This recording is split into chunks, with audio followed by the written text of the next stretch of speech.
The Seahawks wrap up the 2020 regular season with a road trip to take on the San Francisco 49ers.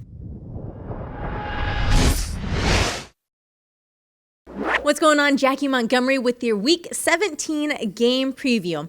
Well, when the Seahawks fly down south to take on the 49ers, they'll have to fly a little bit farther than expected, as the game will take place at Arizona's State Farm Stadium due to COVID restrictions in the Bay Area. As for San Francisco, they're not having the year they had hoped for after winning the NFC West and making it to the Super Bowl last year. They currently sit at 6-9 on the season. But coming off a 20-12 win against the Cardinals last week, the Seahawks are taking this game and this team very seriously. This is a championship team. You know, they have all of that in their heart and their background and their experience, their coaching staff, all of that. And for them to withstand all of the challenges that they've had and to hold it, you know, and be able to come back and keep playing football games where they play really good across the board. I mean, that's just a statement of who they are. And, you know, Kyle's done a great job with them, and Robert's done a great job with the defensive side. They're very together, and they're a tough football team regardless of what their record is. And that's deep in the makeup of the players and the coaches and all that. They've got it. With injuries to Jimmy Garoppolo and backup Nick Mullins, third-string quarterback C.J. Beathard will make his second straight start. Last week against Arizona, he completed 13 of 22 passes for 182 yards and 3 touchdowns. He looks very similar to the other quarterbacks as they've played. They get the ball out really fast. They make good, quick decisions. They're good on the perimeter. You know, they don't expose the ball. I mean, he hasn't thrown a pick yet, you know, and big, strong. And when he has a chance to run, he's made yards, you know. So that's kind of like Jimmy and all their guys. They've been pretty much the same, you know. And the offense really functioned well last week, you know, in his big start, and they look really good. In the Niners' last outing, it was really the run game that powered them to a win. The team finished with a season-high 227 rushing yards, led by third-year pro Jeff Wilson, who contributed 183 on 22 carries. Last time these two teams met in Week 8, the Niners were held to just 52 total rushing yards as the team's top running backs, including Wilson, were sidelined with injuries. He's someone that likes to finish the runs. That's the biggest thing that pops off the tape. You know, when he's, you know, after he gets his yards, he looks for context. And so, you know, that's something as a linebacker you admire. And, you know, someone who doesn't run out of bounds, someone who wants to try to find, you know, not only find the right read, make the right hole, you know, hit the right hole, but, you know, finish off the run with physicality is something that, you know, I look forward to. San Francisco's leading receiver, Brandon Ayuk, has already been ruled out for Sunday with an injury, but they do have tight end George Kittle back. Kittle returned last week for the first time since Week 8 when he fractured his foot against Seattle. He led the team with 92 receiving yards on just 4 catches. But a name that doesn't get talked about too often, fullback Kyle Juszczyk, is one to keep an eye on. He only had 2 catches for the Niners last week. Both were touchdowns. With 5 straight Pro Bowl nods, he's an integral part of the Niners offense. Oh, man, he does everything. He's a great player. He is as meaningful a part of an offense as any player in the NFL. I mean, he just, other than the quarterback position, he has so much that he offers in offense, and he's so good at so many things.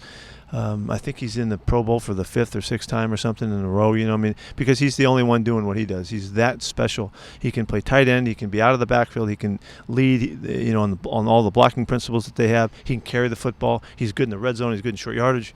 He's just a great football player, and I think it's a really great statement that Kyle made when he chose him, you know, early on. He went out and sought him out and paid him and knew exactly what he was going to do with him. And boy, they haven't missed a beat. He's really a big-time player. San Francisco's defense has really been the team's strong suit all season long, despite several injuries to key starters.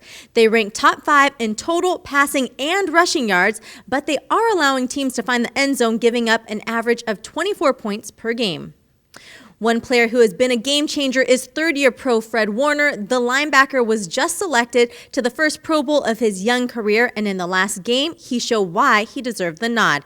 He tied a career high with 14 tackles and set a new career high with 3 passes defended, plus he forced a fumble and recovered it. He's a great player. He's the leader, it seems, and he's everywhere in the run and the passing game. He's a really good blitzer. He makes big plays. You know, he comes through. But he's a really good football player, and I think they got about everything you could hope for in their middle linebacker. As for the Seahawks, a lot has been focused on the defense's turnaround in the second half of the season. It really all started in the Week 8 game against the Niners and has improved every week since then. It's been a lot of hard work. The guys have really put in the time and the work. It's been one of those seasons where you have to have the tough times to really enjoy the good times and really understand where you start and where you finish are not the same place. And the guys have really developed.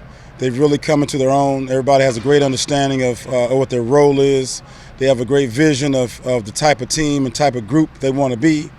And it's all coming together at the right time. As for the offense, last week against the Rams, they struggled to get much going in the first half, but in the second half, they were able to make the adjustments necessary to get back on track and improve their numbers. We made some really good adjustments, but the biggest thing, John, probably is that going in at halftime, everybody was calm.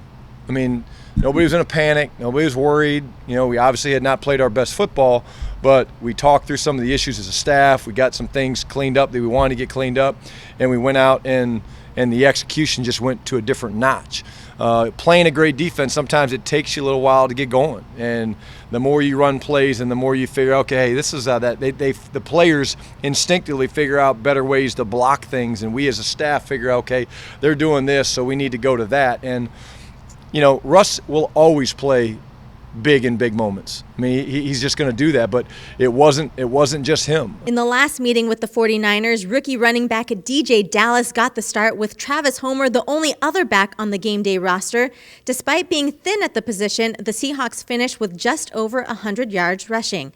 This week, the run attack will feature the team's top 3 running backs in Chris Carson, Carlos Hyde, and Rashad Penny. It's great, just to see Chris Carson, run a guy over every week, or Carlos Hyde take for 30, and then just to see Penny back out there running, it's amazing to see. I know it's a blessing, just to see him back out there, knowing what he's gone through.